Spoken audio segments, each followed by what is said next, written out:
That's when I got my job with Skidmore, Owings, and Merrill.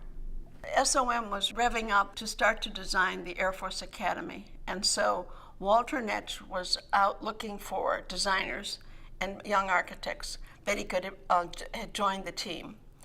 Mies van der Rohe was a very, very strong influence on all of us young architects. So he also hired other graduates from IIT to join his team because he wanted to know more about the Miesian approach to architecture. My building was the dining hall. So it was called Mitchell Hall eventually. One of the design criteria of the dining hall was that I think we had 2,000 cadets, and every cadet had to have 2 eggs sunny side up at the same time. Okay, now when you have a big long span like that, you have something called a moment. So I wanted to have an overhang, and then I saw this opportunity when I did the two-way truss that I would resolve this awful moment problem. So I ended up with what is called a cantilever. We were able to harness the University of Illinois' UNIVAC computer. By having the UNIVAC solve all these simultaneous equations, we were able to solve these joints. And this UNIVAC was the first time it was ever applied as an architectural solving tool. Because it was such a simple solution, we were able to build this enormous truss system on the ground. And the steel companies thought of that because they were going to be very efficient. After they built this huge building on the ground, they were able to have these jacks near every column, and they jacked the entire roof system up like one afternoon and created architecture. And so that was very, very exciting. When you have a building that turns people on, where they become creative and figure out ways how to do it more clever because they think, well, this is really interesting. They start participating in a creative way. It's the most exciting part of a project. Anyway, that's how we did it. We are now in O'Hare Airport, the Seven Continents building, which I designed almost 50 years ago. This was the beginning of the air age. The reason this building was so successful at that time, everyone was very, very excited to watch jets take off. People would just go into the Seven Continents and watch the airplanes take off. It was a very exciting period. The commission was given to Nace and Murphy, which eventually, about that time, was simply C.F. Murphy and Associates. The team essentially was made up of all these SOM people who had worked on the Air Force Academy in Colorado Springs. And so it was a great team because it was already a functioning operation. So we were able to be very effective in the planning of O'Hare. So we did the master plan of the entire beginning of the airport, and slowly the terminals and this building was built as the first series of buildings. There's so many corridors at O'Hare. It was important to have a center where people could find a beginning or find their core, so to speak. And so this rotunda I felt was very important to the contribution to the airport. At that time, we were involved with the beginning of post-tensioning in concrete. So it was a very exciting concept. I don't think it's ever been done, and I don't think it's been done since. So it must have been an exceptionally expensive operation.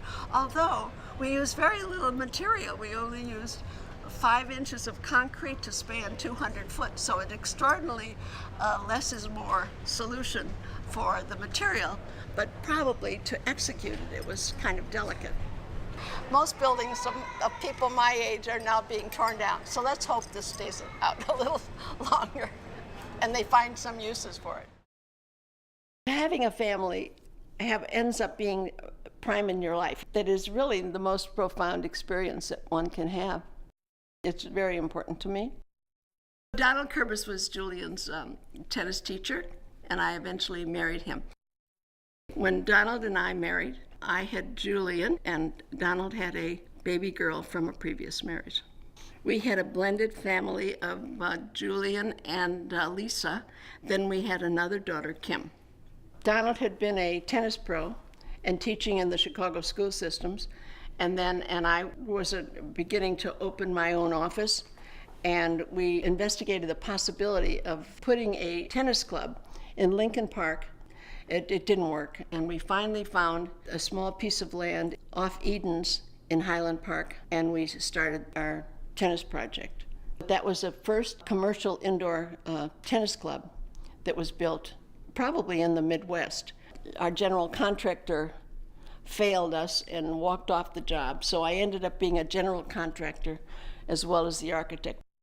I devised a hyperbolic paraboloid precast concrete panel.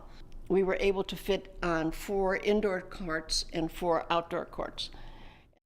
Then I was starting to teach. I got an offer that I couldn't refuse of Harper Community College out in Palatine. And I went to teach there, and I stayed there for 25 years. Teaching was very important to me because, well, first of all, you clarified all your values, what you've learned from others, and then how you get this over to the next generation. And it's very rewarding. I have some terrific students that I still relate to today. I was teaching. I did not have enough architectural commissions, so I thought if I don't have commissions, I'll go out and make myself a commission. I wanted to create something that I called a greenhouse. It was an urban renewal project from the city of Chicago, and there were 11 condominiums. It was a very undesirable site. I thought I could change that view of Clark Street if I created a kind of a special space to isolate you from the bus line and the traffic. Their bedrooms looked out on the greenhouse. Their living rooms and dining rooms opened out on the greenhouse. But now, when I look back on it, yeah, it's got to be very successful because 40% of the people that originally bought the greenhouse 35 years ago are still residents to this day, which is a very high percentage for condominium ownership. I love the project. The building is genderless. I mean, it sits there and people they don't know if a man created it or a woman created it. They just know how it feels, how it affects their spirit, and how it works for them. Gertrude was there doing these really large-scale structures. Then once she figured out what she wanted to do, she would defend them against all comers, and she was very tough doing that. She's broken a yardstick over the head of a contractor she had fights with. So she has the ability to pursue long and short-range projects to this day. I've got about 4 different projects that I have to finish. I mean, so the beat goes on. I would choose it again in a minute.